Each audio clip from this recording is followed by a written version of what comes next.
بسم اللہ الرحمن الرحیم۔ محبت کرنے کے بعد نبھانا ایک الگ سا پہلو ہے۔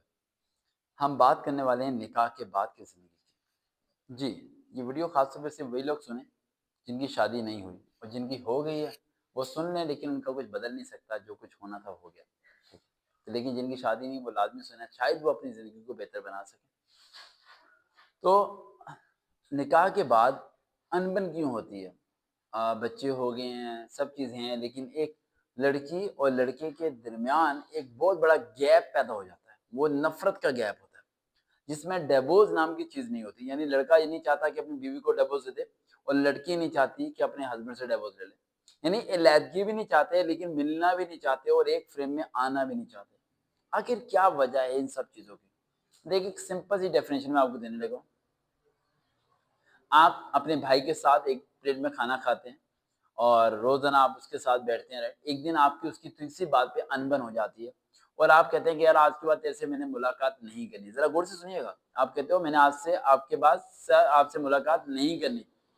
یہ ویڈیو خاص طور پہ اس لڑکی کے لیے جس نے کراچی سے کانٹیکٹ کیا اور مجھے کہا کہ میرا ہسبینڈ کو 5 سال ہو چکے ہیں، اس نے مجھے اپنے روم میں نہیں بلایا، راشن ڈالتا ہے، میرے بچوں سے ملتا ہے اور چلا جاتا ہے۔ 5 سال ہو گئے ہیں، اس نے مجھے آج تک کوئی کام نہیں کہا، اتنا سخت ناراض ہے وہ میرے سے۔ میں زندہ ہوں اس گھر میں، لیکن مرے ہوئے برابر ہوں۔ اب میں کروں تو کیا کروں؟ اب میں یہ پوائنٹ اس لڑکی کے لیے بتا رہا ہوں، تمام کے لیے۔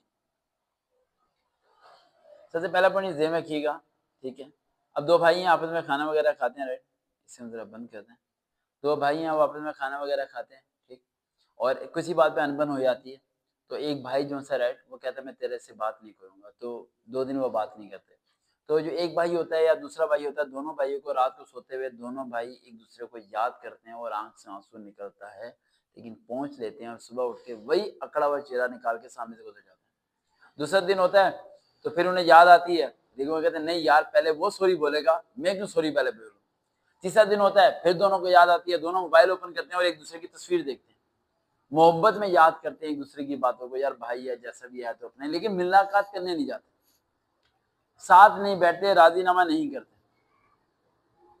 وقت گزرنے کے ساتھ ساتھ وہ آنکھ سے آنسو آنا بند ہو جاتا ہے۔ وقت گزرنے کے ساتھ ساتھ وہ اس کے بغیر جینا سیکھ لیتے ہیں۔ وقت گزرنے کے ساتھ ساتھ اس کے دل و دماغ میں بھائی کے لیے نفرت پیدا ہونے شروع ہو جاتی ہے۔ غالباً 6 مہینے یا 1 سال کے بعد وہ اپنے بھائی کی بیماری میں بھی اس کا پتہ کرنے نہیں جاتا، علیحدہ جینا سیکھ لیتا ہے۔ سیم اسٹریٹجی ہوتی ہے میاں بیوی کے ساتھ۔ میاں بیوی جب آپ میں لڑائی جھگڑا کرتے ہیں تو اس ٹائم سب سے بڑا پہلو یہ ہوتا ہے کہ وہ آپس میں بات کرنا چھوڑ دیتے ہیں۔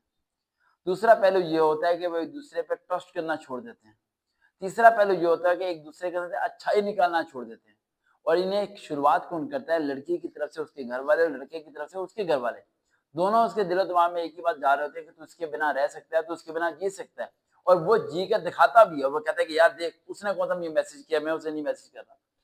ایک بات ذہن میں رکھیے گا، جس لڑکی کو آپ ایس ایم ایس نہیں کر رہے اپنی وائف کو کہ اس کے ایس ایم ایس کا ویٹ کر رہے ہیں، وہ آپ موبائل پکڑ کے رو رہی ہوگی اور آپ کے ایس ایم ایس کا انتظار کر رہی ہوگی، اور ٹائپ کرے گی ایس ایم ایس آپ کو سینڈ کرنے کے لیے، لیکن اس کی بہن آ کے اس سے موبائل پکڑے گی اور کہے گی ڈیلیٹ کر اسے، پہلے اس کا میسج آنے دے، تو کیوں ٹوٹ رہی ہے، ذرا مضبوط رہ۔ ادھر سے لڑکے والے کہہ رہے ہوں گے لڑکے کو، تو کیوں ٹوٹ رہا ہے، مضبوط رہ۔ ٹوٹ رہے دونوں ہی ہوں گے، لیکن دونوں کے بیچ میں ایک آڑ پیدا کی ہوئی ہے۔ کاش ان دونوں کے دماغ میں کوئی ایک ایسا شخص ہوتا جو کہتا ہے کہ یار چکنے والا بہتر ہوتا ہے۔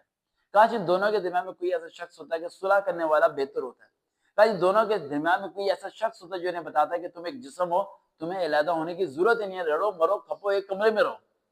لیکن کاش کوئی ایسا شخص ہوتا ہے، لیکن ایسا نہیں ہو پاتا، اور غلطی آپ لوگ کرتے ہیں۔ پھر وقت گزرنے کے ساتھ ساتھ لڑکا لڑکی کے بغیر رہنا شروع کر دیتا ہے، اپنے بچوں کو اس گھر میں پھینک کے اکیلا جینا شروع کر دیتا ہے، اور اس کے ساتھ لائف میں کوئی اور آنا شروع ہو جاتا ہے۔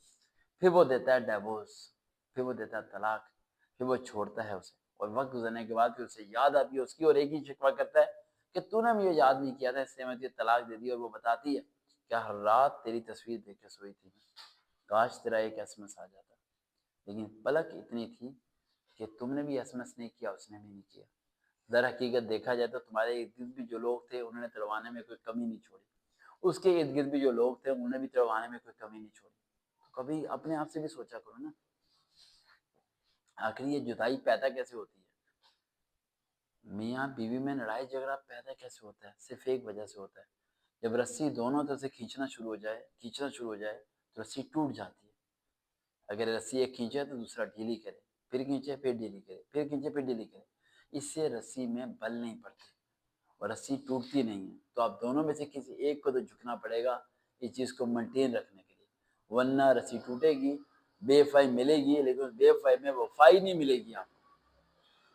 اور جب وفائی ملے گی تو اس کے بعد آپ کو دکھ اس بات کا ہوگا کہ وہ سنہرا موقع آپ نے گوا دیا پنچایت میں لڑائی جھگڑا کر کے، جو سب سے خوبصورت وقت تھا آپ کی زندگی کا۔ ابھی وقت ہے، شروعات کریں دوبارہ سے، سب غموں کو بھول جائیں اور ایک ہو جائیں۔ میں نے اس لڑکی سے ایک سوال پوچھا کہ کیا تم اپنے ہسبینڈ کے روم میں جا کے سوتی ہو؟ تو اس نے جواب دیا نہیں، کیونکہ وہ یہ بلاتا نہیں ہے۔ اگر کوئی نہ بلائے تو اسے راضی کیا کرتے ہیں، اس کی خدمت کیا کرتے ہیں، اس سے معافی مانگا کرتے ہیں، نہ کہ اکڑ کے دور بیٹھا کرتے ہیں۔ دیکھتے ہیں چینل سروکار وتھ ریئل موٹیویشن، دوبارہ ملاقات۔